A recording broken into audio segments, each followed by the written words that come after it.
A paz do Senhor, tudo bem com vocês? Eu estou gravando esse vídeo para deixar uma palavra, né, uma meditação para nós nesse dia de hoje.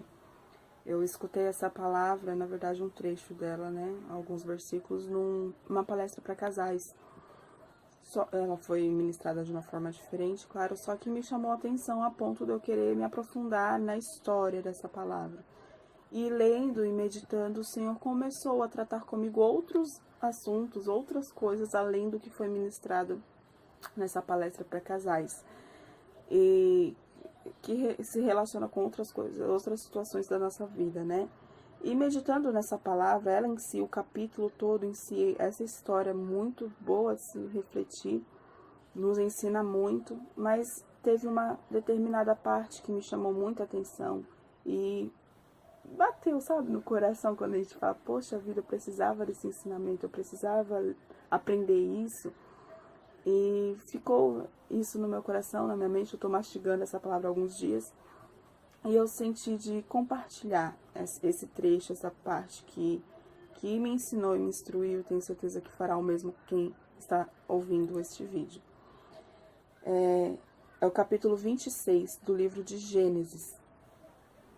E a partir do versículo 19, somente do 19 ao 22. Capítulo 26 de Gênesis, do 19 ao 22. Diz assim: Cavaram, pois, os servos de Isaque naquele vale, e acharam ali um poço de águas vivas. E os pastores de Gerar porfiaram com os pastores de Isaque, dizendo, essa água é nossa. Por isso chamou o nome daquele poço Ezeque, porque contenderam com ele. Então cavaram outro poço e também porfiaram sobre ele. Por isso chamou o seu nome Sitna. E partiu dali e cavou outro poço, e não porfiaram sobre ele. Por isso chamou o seu nome de Reobote, e disse, porque agora nos alargou o Senhor, e crescemos nesta terra.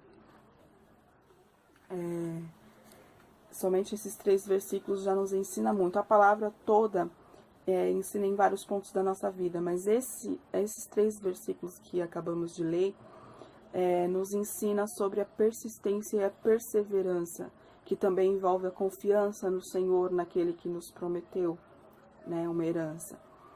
E aqui fala sobre Isaque, né, e os poços herdados dele por Abraão. Esses poços foram cavados por Abraão, e depois da morte de Abraão, os filisteus que habitavam naquela terra entulharam os poços, taparam os poços. E depois de um tempo, Isaque foi para aquele lugar, habitou ali, e aí ele começou a ir cavar os poços, porque ele sabia que era de direito dele, era herança dele, né?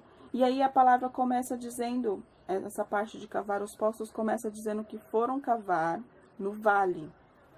E acharam ali o poço de águas vivas, né? Que era um poço já deixado por Abraão. Só que diz que os pastores daquela terra porfiaram contra os pastores de Isaque. Porfiar significa uma conversa não amigável, vamos dizer assim. Não era uma briga física, mas também não era uma conversa muito educada, muito amigável, não. Né? Ou seja, estavam brigando verbalmente com os servos de Isaque por tentarem ir naquele lugar, porque eles alegavam que aquelas águas não eram de Isaque, era deles, né? Então, já começa por aí. Isaque foi ali com seus servos cavar o primeiro poço, que é dele, por herança. E aí vem um povo dizendo que não é dele, dizendo que pertence àquele povo, aquelas águas, e que ele não poderia cavar ali naquele lugar. Agora vamos nos colocar nessa situação. Nos dias de hoje, passando por uma situação semelhante a essa, qual seria a nossa postura? Infelizmente, nós cometemos o grave erro de não agir como Isaque, né? Porque numa situação como essa, tendo certeza que aquilo nos pertence, que é a herança do pai, o ego, o orgulho já começa a imperar em nossas vidas, e certamente a gente muitas vezes age por impulso e movido pela ira, movido pelas emoções e pela razão que a gente acha que tem. E aí, o que a gente faz numa situação dessa? Começa a contender, a brigar e a guerrear com as nossas forças físicas, com os nossos recursos humanos. Porque tem diferença entre a gente lutar por uma causa em oração, em jejum, buscando orientação pela palavra. E isso é uma forma de lutar, sim, no momento certo, é muito válida.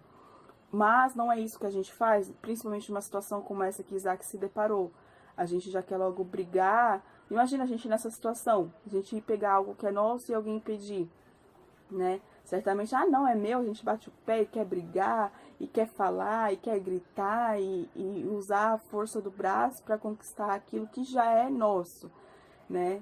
E esse não é o método que Deus quer que a gente use, porque quem usa esse tipo de método certamente não confia naquele que prometeu, naquele que deixou a herança. Então, se a gente não confia naquele que nos entregou a herança, naquele que nos prometeu, certamente a gente vai agir de forma impensada, movido pelas emoções, né? E vai pecar, né? O que Isaac fez aqui, a reação de Isaac nessa situação nos ensina muito, né? Porque Isaac, diante daquela situação, ele recuou.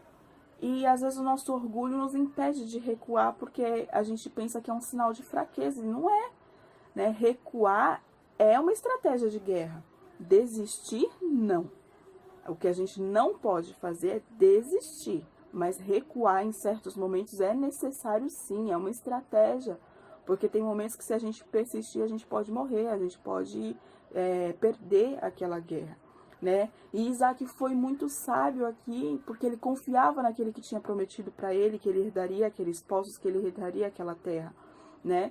Então ele confiou, e ao invés de lutar e tentar ali, ele simplesmente recuou e foi adiante tentar em outro lugar, cavar outro poço, porque fala que então cavaram outro poço. Então ele tentou de novo, né? Esses poços aqui, na verdade, significa pra gente novas tentativas. Continuar tentando, não desistir, persistir, perseverar. Isso é que essa palavra nos ensina. E Isaac com seus servos foi, ao invés de guerrear ali, lutar ali, gastar energia, tempo em algo que não precisava, ele continuou e falou assim: o Senhor me prometeu, então eu vou continuar porque uma hora ele vai cumprir. Então Isaac continuou e foi cavar outro poço. E novamente porfiaram contra ele seus servos. Novamente contenderam contra eles. Então o que ele fez? Brigou? Não. Ele continuou seguindo adiante, continuou na sua caminhada, confiando em Deus, confiando naquele que fez a promessa, e foi tentar cavar outro poço pela terceira vez, né? Que essa palavra nos mostra, terceira vez. E então, nessa terceira tentativa, a gente não sabe, não tem como saber quanto tempo e quanto esforço foi gasto de um poço para o outro, de uma tentativa para outra. A gente não sabe o tempo, nem quanto eles se cansaram, quanto eles caminharam para isso.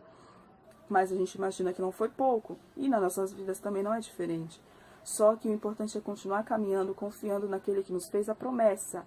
Não desistir. Recuar é a estratégia de guerra. Desistir, não. E muitas vezes é melhor recuar do que lutar inutilmente, porque quem luta por nós é o Senhor, né? Então, o que ele fez foi ali naquele terceiro povo tentar novamente, mais uma vez. E aí ele diz assim: cavaram e não porfiaram contra eles. Ou seja, não tentaram impedir, não tentaram expulsar, não tentaram brigar ou guerrear contra eles. Então, ele deu um nome que significa alargamento. É que ele fala assim: porque agora nos alargou o Senhor. Ou seja, ele retribuiu a Deus aquela conquista daquele poço. Ele não disse: porque eu tentei, porque eu fui e cavei. Não, ele fala assim: agora o Senhor concedeu o poço. Ou seja, as primeiras vezes o Senhor queria me ensinar, ou queria ver qual seria a minha reação diante daquilo que era meu, mas eu não podia pegar. Ele queria ver se eu ia confiar que ele ia providenciar aquilo que ele tinha prometido. É o processo do tempo. É isso que acontece, é o processo do tempo. Na verdade, é isso que nos ensina aqui, né? Por que Deus não permitiu Isaac tomar posse do primeiro poço? Porque era aprendizado para Isaac. E para as nossas vidas, no dia de hoje, essa história está escrita, né? Porque muitas vezes o Senhor não permite, se é nosso, se Ele prometeu, porque na primeira tentativa, no primeiro passo, Ele não permite a gente tomar posse. Porque Ele quer ver se estamos alicerçados nele, se estamos confiando nele e não nos nossos recursos, não naquilo que temos, mas naquilo que Ele é, né? E a gente tem errado nisso, porque a gente tenta fazer valer os nossos direitos pela força do braço, e não pela oração, e não pela palavra, né? Então que a gente possa aprender com Isaac a perseverar, a não lutar na hora errada, nem de forma errada, a não gastar energias e recursos nossos em momentos errados, em situações que não precisa, porque se é promessa, se é herança, a gente não precisa guerrear e lutar contra ninguém para ter. A gente precisa defender, a gente precisa continuar tentando, não ficar lutando contra ninguém. Se Deus me fez uma promessa, eu não preciso lutar com pessoa nenhuma nesse mundo para ter aquilo, porque quem me prometeu é fiel. Quem me prometeu não erra, não falha, não mente. Então eu não preciso brigar e entrar em contendas com ninguém por causa de uma promessa. Eu preciso apenas continuar caminhando. Não foi dessa vez, uma hora o Senhor vai fazer. Extraia do não ou das dificuldades, a gente precisa aprender a extrair conhecimento, experiência, aprendizado. Porque a gente vai ser útil para as nossas vidas e a gente pode compartilhar para outras vidas. Como Isaac, o exemplo de Isaac aqui nos ensina até hoje, né? Então que a gente possa aprender com essa história, a perseverar e a recuar nos momentos que for necessário, porque recuar não significa que somos covardes, significa que há necessidade de recuar e que confiamos no Senhor que luta por nós. Amém? Então que os irmãos possam meditar melhor nessa palavra, que é Gênesis capítulo 26. E que os irmãos, que o Espírito Santo ensine melhor a cada um de vocês. Amém? Deus os abençoe.